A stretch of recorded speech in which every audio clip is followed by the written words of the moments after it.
Bueno, vamos a recordar entonces la página web de nuestro programa y el Twitter de nuestro programa. @lasemana, tweet es el Twitter.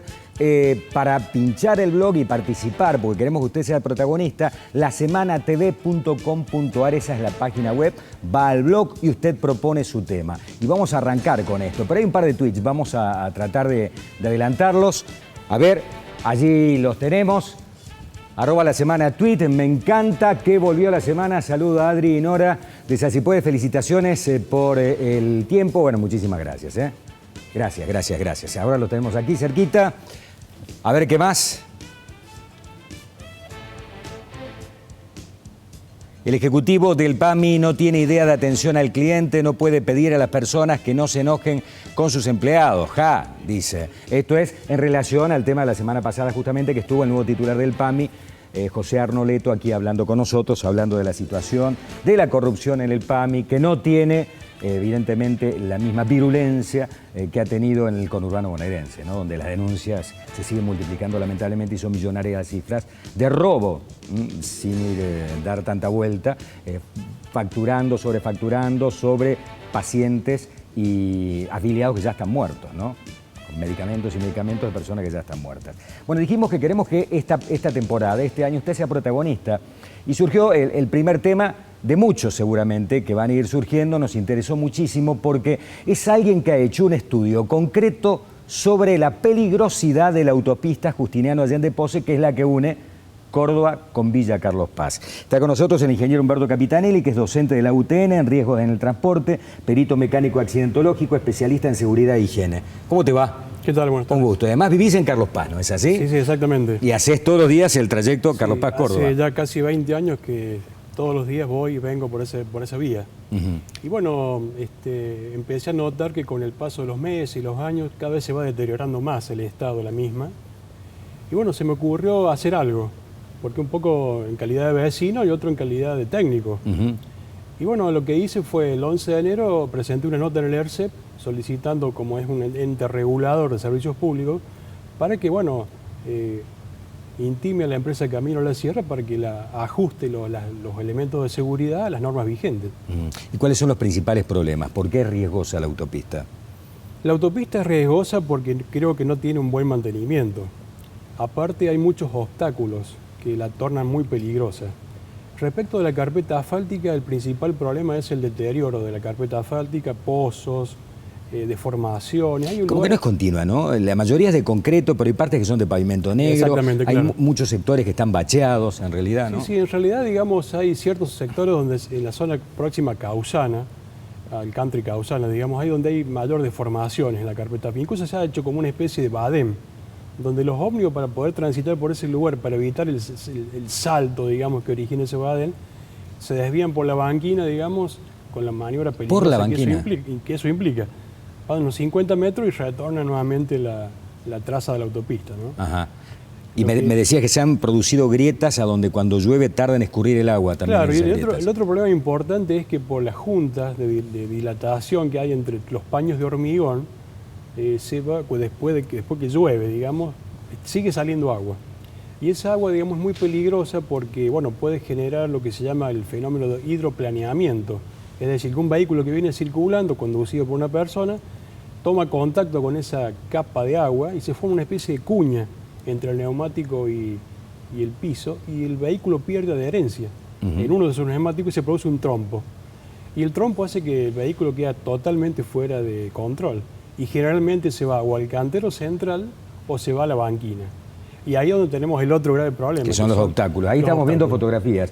Tenemos fotografías que has sacado vos también, ¿no? De tanto transitar la autopista, sí, algunas de los accidentes. Algunas las saqué de la prensa, otros las saqué. Este fue el último accidente que lamentablemente le costó la vida a 2 muchachos. Fue un tumbo que terminó... Este fue ahora en marzo. Sí, esto fue ahora. Fue el último donde terminó con un impacto contra un árbol que no tendría que estar allí, porque el árbol o las columnas que no están protegidas con guardrail originan un gravísimo problema. Este caso que se ve ahí, fíjense ustedes la columna dónde está, con el bloque de hormigón. Estamos hablando de medio metro cúbico de hormigón. Imagínense ustedes el impacto y la energía en juego en esa colisión, ¿no? Esto fue en febrero. Y ahí estaba el vehículo con la típica forma de la columna la comisaría de Malagueño, ¿no? Ahora, las columnas no tienen que estar allí porque, digamos, yo creo que era era muy peligrosa la autopista y creo que mejoró muchísimo, la nobleza obliga, ¿no? Yo también voy mucho a Carlos Paz, o transito esa vía para ir a Cuesta Blanca, en realidad no Villa Carlos Paz, y noto de que de noche ha mejorado muchísimo la seguridad con la iluminación, es otra cosa, ¿no? Antes era realmente peligrosa, inclusive se producían encandilamientos, no había buena señalización, y ahora con la iluminación es como que uno va más tranquilo por la autopista. Pero vos decís que los postes no están bien ubicados, los de iluminación. Claro, yo lo que no objeto la obra de iluminación, concuerdo totalmente. Es más seguro con iluminación. Claro, es mucho más seguro. Quienes transitamos en la oscuridad de la noche, en el invierno, tener que una pinchadura, una goma o cualquier desperfecto mecánico, quedamos totalmente en lo oscuro. Evidentemente que esa obra mejoró tremendamente el estado de la seguridad de la circulación, pero empeoró otro aspecto, que es, digamos, la presencia de los postes sin los guardrails de protección. Hay 848 postes. No es que o sea, tiene que estar detrás de un guardarrail. Exactamente, no es que los conté los postes, sino que me acuerdo que el día que se inauguró, se dijo en ese día que eran 848 luminarias. Entonces, el problema de los postes es que un vehículo que pierde su control por lo que sea, por mal manejo, por un hidroplaneamiento, etcétera, se encuentra con estos obstáculos y el impacto es tan violento contra esa estructura de esa columna y tan puntual que la deformación del habitáculo de los vehículos es muy grande y por ende el daño difícil a las contar el personas cuento, lamentablemente. transportadas es mucho mayor. Por eso que, ¿y los árboles a cuántos metros tienen que estar de la carpeta asfáltica? En realidad, mínimo deberían dar unos 10 metros de la carpeta asfáltica. Lo que pasa es que, digamos, hay muchos árboles que han crecido junto con la autopista, ¿no? Y la otra, arbustos sí tiene que haber, sí, arbustos, ¿no? sí. En el cantero central tiene que haber arbustos bien voluminosos, bien grandes, del tipo Grateu, por ejemplo, porque eso cumple una función muy importante, que es la contención del vehículo que entra en trompo o su conductor pierde su manejo, digamos, y se va hacia esa zona. Esos arbustos lo que hacen es frenarlo y sin generar grandes daños, porque no hay impactos violentos contra objetos fijos que serían los troncos. Está claro. ¿Y manejamos bien o manejamos mal los cordobeses? Porque, digamos, más allá de todo esto, yo creo que hay gente, uno va a 120 kilómetros por hora por autopista, la máxima 130, y ves que te pasa un auto como si fuera un Fórmula 1 realmente, a 180, 190, cosa que la policía caminera no controla. Controlan las lamparitas quemadas de la gente que no tiene una computadora en el automóvil y no se da cuenta que tiene una lamparita quemada. Es lo único que controla. Y el cinturón de seguridad. La velocidad a 180, 190, 200, puedes andar a cualquier velocidad, ya sabes a dónde está puesto la caminera, no controlan las velocidades máximas. ¿Manejamos bien o mal? Y manejamos regular. Hay algunos conductores manejan bien, otros no. Lamentablemente somos hijos de rigor. Mientras mayor control tenemos de velocidad y demás de otros elementos, digamos, nos ajustamos más a la ley, pero hay mucho desconocimiento también. Por ejemplo, en cómo pasar un vehículo, las distancias de seguimiento segura con el vehículo adelante. ¿Cómo es el tema del manejo defensivo del que se habla, ¿no? De que uno tiene que tener un tipo de manejo defensivo, porque claro, uno no depende, uno dice, yo soy prudente, yo ando a la velocidad que tengo que ir, pero bueno, uno depende de tercero, lamentablemente, porque así como yo soy prudente, hay un montón de imprudentes. ¿Cómo es el tema del manejo defensivo? El manejo defensivo es un sistema de manejo que se desarrolló en Estados Unidos en la década del 60, como preocupación de la gran cantidad de accidentes que había en las rutas, sobre todo en la 66, que es una de las dos costas. Entonces, se diseñó un sistema que permite evitar los accidentes de tránsito y se catalogan los accidentes.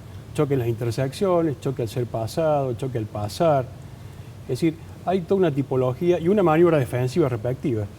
Para evitar chocar con el vehículo adelante, por ejemplo, que es lo que se llama el choque por alcance, que es muy común en las autopistas.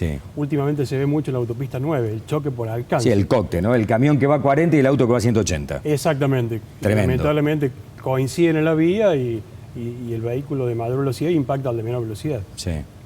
Entonces hay una regla que se llama regla de los 2 segundos, que en realidad es una distancia que yo tengo que tener con el vehículo de adelante para que si el vehículo de adelante tiene una situación de riesgo y frena de golpe, yo también pueda observarlo a esa situación y pueda a su vez frenar y con una distancia que me permita no impactarlo de adelante. 2 segundos. 2 segundos. ¿A qué velocidad necesito 2 segundos? ¿A 100 kilómetros por hora? Lo que pasa es que en realidad es una regla mnemotécnica en la cual la persona que va conduciendo la parte de atrás hace como cuando el vehículo de adelante pasa por un objeto fijo, lanza una cuenta mental, que no es 1, 2, sino que es 1101, 1102, y si... Para que sean 2 segundos, el 1, Claro, 2. exactamente. Y si recién pasa cuando terminó de contar por el mismo objeto, quiere decir que la distancia que mantiene con el vehículo que le precede es la adecuada. ¿Y eso cuánto serían? ¿35 o 40 metros a 100 kilómetros por hora? Sí, aproximadamente.